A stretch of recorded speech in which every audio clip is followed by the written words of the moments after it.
Back now with the investigation into the death of a Patriots fan after a fight erupted at Gillette Stadium during Sunday's NFL game.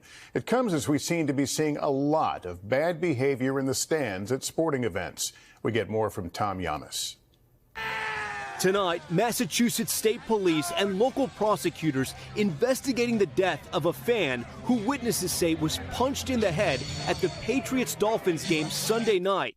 This video showing stadium security administering CPR to 53-year-old Dale Mooney. A fan in the Dolphins jersey reached over and just punched the victim twice in the face. NFL and football itself is a very popular sport across the United States of America.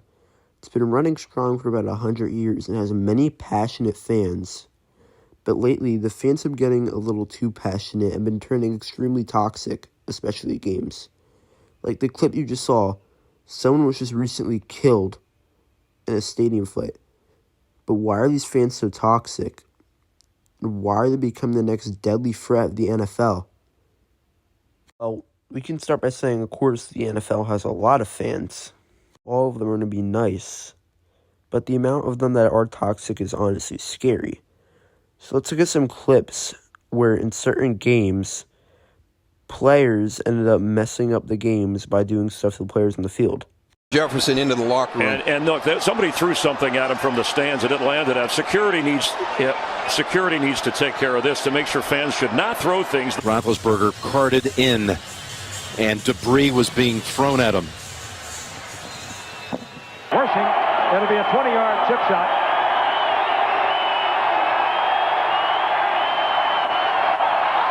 Well, I don't believe that was a fake. And I don't know what you do about a snowball hitting well on the fans here at Mile High Stadium. Toss it to Hogan. Hogan gets these clips. They're already creating safety hazards for the players and the people around them. Showing not good sportsmanship because stuff the players did. So that's not good, of course. Let's look at times it got physical.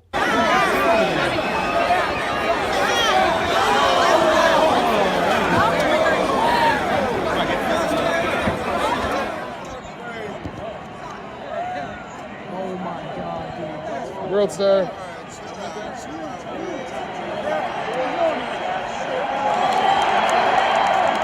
Taylor's pass complete to Charles Clay.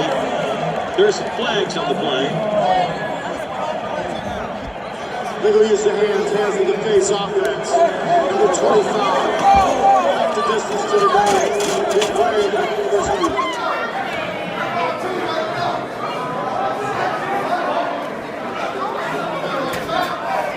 Hey guys, stop.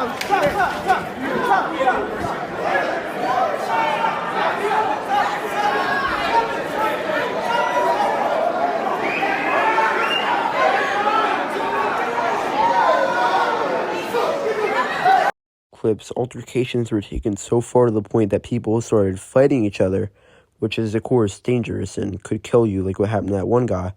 This deadly toxicity combined, it's starting to ruin the NFL's reputation, causing people to lose interest in football, the sport they love. This person said they love the NFL, but it's getting harder to enjoy because of the amount of toxic people that just cause problems at games or even just flood comment sections on social media about how they hate this one player or negativity to ruin the positive vibes and the happiness from the NFL in the first place. Example is that people don't want to take their families to games because, as you can see here, this is like an older person's perspective, but it still happens. People curse and drink around kids, make good influences for them, and it's just bad for families. For example, does this happen at a Rams game? Like, aren't gonna want to come to games just to see that happen. Another factor is that alcohol is sold at pretty much every NFL stadium, and when you're drunk, you get out of control. This is the top 5 most expensive beers for each stadium and team, and the Eagles have the most. And the Eagles already have a wild fan base. Good that that's most expensive, so it's harder for them to get, but there's also teams like the Raiders and 49ers that are insane too. Just to show the price thing, this is how much it is for like a regular 16-ounce 15-pack of beer. So it's actually cheaper at the NFL, which makes it easier to get to. This now deaths at NFL games and all this toxicity and fights with the fans. How did the NFL, how is the NFL actually responding to this as a whole? There's some things they did. Their security is already pretty well, and they make sure that they pay their security extremely good so they can do their jobs at the fullest, as you can see here. Also constructed a whole player code of conduct that the players have to follow to make sure that they set a good environment for the game and no one gets hurt, even though, of course, it gets broken sometimes.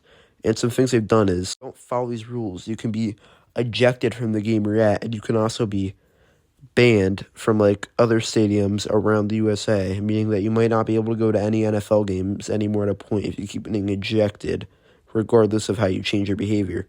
It does have its own committee board to make sure people are safe, and of course it has all the other rules and all the drinking restrictions, things to keep the environment competitive, so you still get that exciting rush when you go to an actual football game. One more video of someone's actual point of view of a fight breaking out in a game. They recorded this and posted on Reddit.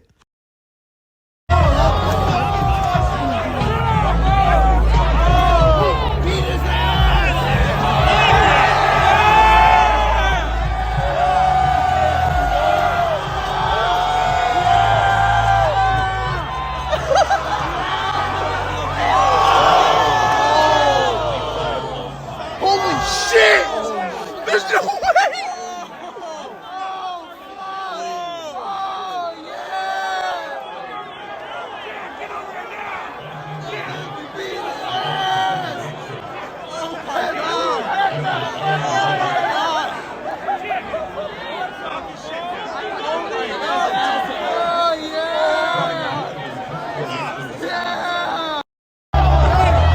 See, when this happens, most people film, but there's not really much people can do during a fight because I might just escalate situations and the security is well trained. But the NFL hasn't even made a response, as I know, about the recent death that happened at the game. The NFL cares that much about what happened and just lets the teams describe issues like that. All we can hope is that this doesn't ruin the NFL forever.